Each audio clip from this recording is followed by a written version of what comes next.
Apakah takdir Allah bisa dirubah? Takdir Allah yang Allah tetapkan secara ajali tidak bisa dirubah. Karena Rasul SAW menyatakan rufi'atil aqlam wa juffatis suhuf. Qalam sudah diangkat. Qalam itu pulpen yang menuliskan takdir. Karena apa? Makhluk yang pertama kali Allah ciptakan qalam. Inna awwala ma khalaqallahul qalam. Kemudian Allah berkata kepada qalam itu, uktub, tulis olehmu. Si qalam menjawab, famada aktub, apa yang harus aku tulis? Kata Allah, tulis olehmu semua yang akan terjadi sampai hari kiamat. Lalu si qalam itu menulis. Itulah takdir Allah yang akan terjadi sampai hari kiamat. Setelah itu qalam itu kemudian diangkat. Dan tulisan di suhuf, lembaran-lembaran tempat penulisan takdir itu sudah kering. Gak bisa dihapus, gak bisa dirubah.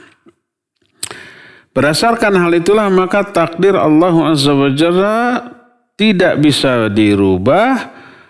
Dan itu menunjukkan kesempurnaan kekuasaan Allah. Kalau dirubah berarti koreksian kan. Ada sesuatu yang mungkin keliru, salah atau kurang sempurna lalu dirubah menjadi lebih sempurna. Itu hanya terjadi pada diri manusia. Kalau Allah saking sempurnanya ilmunya, kekuasaannya tidak akan salah. Maka tidak akan pernah ada koreksi terhadap takdir yang telah Allah tetapkan secara ajali sebelum langit dan bumi diciptakan.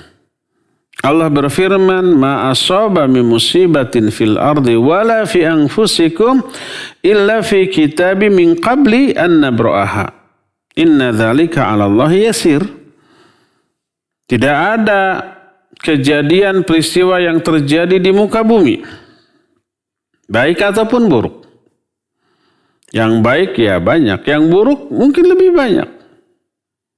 Semacam pandemi ini, buruk apa baik? Ya buruk tentu saja. Tidak ada peristiwa, kejadian yang terjadi di muka bumi atau yang menimpa diri kamu, kecuali semua itu sudah ditulis sebelum kami menciptakan alam jagat raya.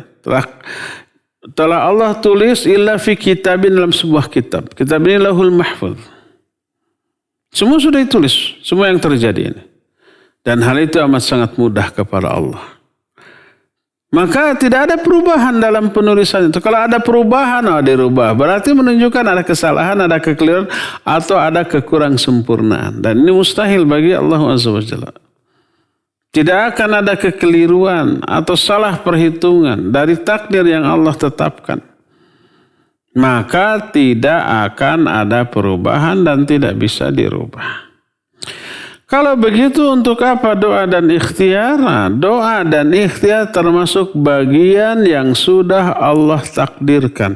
Karena tidaklah Allah mentakdirkan sesuatu kecuali juga mentakdirkan sebab-sebab yang berkaitan dengan sesuatu tersebut.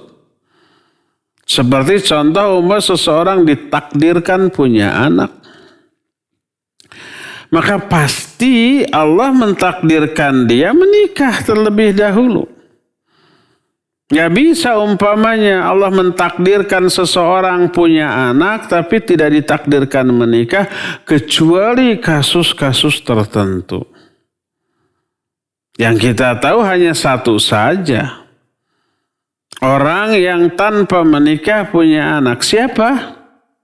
Maryam alaihassalam.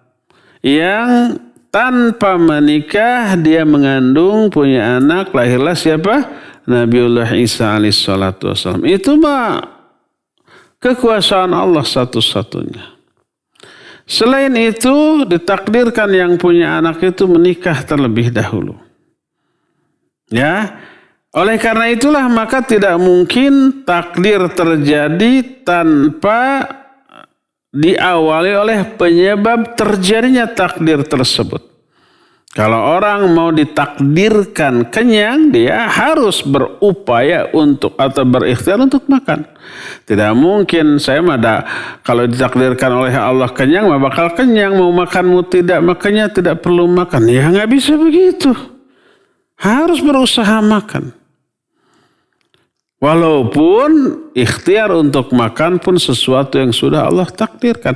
Kalau tidak ditakdirkan bisa makan, nggak akan bisa makan. Allah akan takdirkan lapar dia. Ada nggak orang ditakdirkan lapar dan ditakdirkan tidak bisa makan? Ada. Yaitu orang-orang fuqara dan masakin ingin makan lapar tapi nggak ada makanannya. Mencuri nggak mau, gitu ya. Dan seterusnya. Ada yang seperti itu? Ada. Saya mah kalau sudah ditakdirkan punya anak, mau nikahmu enggak juga. Ya nggak bisa begitu, harus menikah.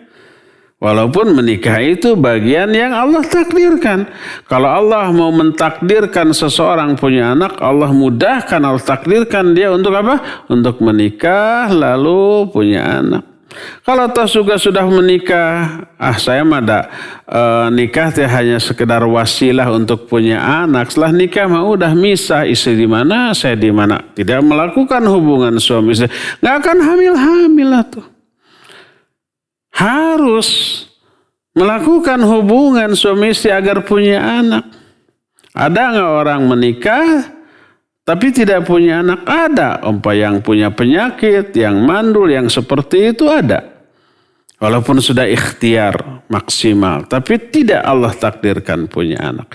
Jadi segala suatu takdir Allah tetapkan dengan apanya? Dengan sebab-sebabnya.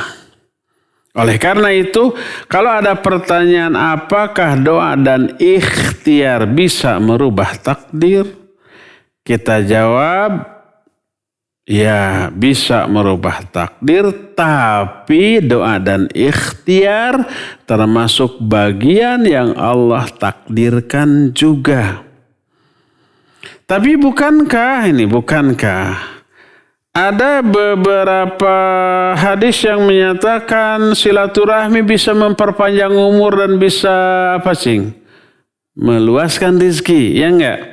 Man ahabba ayubsata fi rizqihi wa yunsha'a fi athari falyasil rahimah. Siapa orang yang ingin diluaskan rezeki dan dipanjang umur, adalah silaturahmi. Bukankah umur sudah ditetapkan? Nggak bisa diperpanjang. Bukankah rezeki juga sudah ditetapkan? Tidak bisa ditambah atau dikurang? Kita jawab, ya.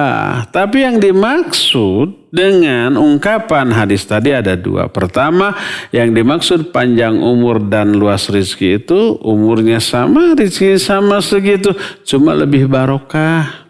Ini makna kiasan. Kedua, makna hakiki bahwa panjang umur itu betul panjang umur. Nambah rezeki betul nambah rezeki. Tapi maknanya adalah ketika manusia berada 4 bulan di perut ibu, di kandungan ibu, Allah menyuruh malaikat tulis dia ajalnya dan juga rezekinya. Tapi Allah berikan 2 alternatif, kata malaikat, tulis oleh kamu, kalau nanti orang ini silaturahmi, ajalnya, umurnya kasih 80 tahun. Kalau tidak silaturahmi, kasih 60 tahun. Ditulis dua-duanya oleh malaikat. Kalau dia silaturahmi, kasih rezekinya total 50 miliar. Kalau enggak, kasih saja 20 miliar umpamanya. Oleh malaikat ditulis. Malaikat enggak tahu si orang ini akan silaturahmi atau tidak. Tapi Allah tahu. Itu catatan yang disebut kitabatul umur. Catatan umur. Adapun catatan di Lauhul Mahfudz sudah tercatat apakah orang ini silaturahmi atau tidak. Apakah orang ini umurnya sekian ataukah kurang, ataukah lebih, sudah dicatat di Lauhul Mahfudz, ya. Sehingga tidaklah bertolak belakang dengan ketetapan bahwa takdir Allah tidak dirubah dan tidak ada koreksian. Wallahu a'lam.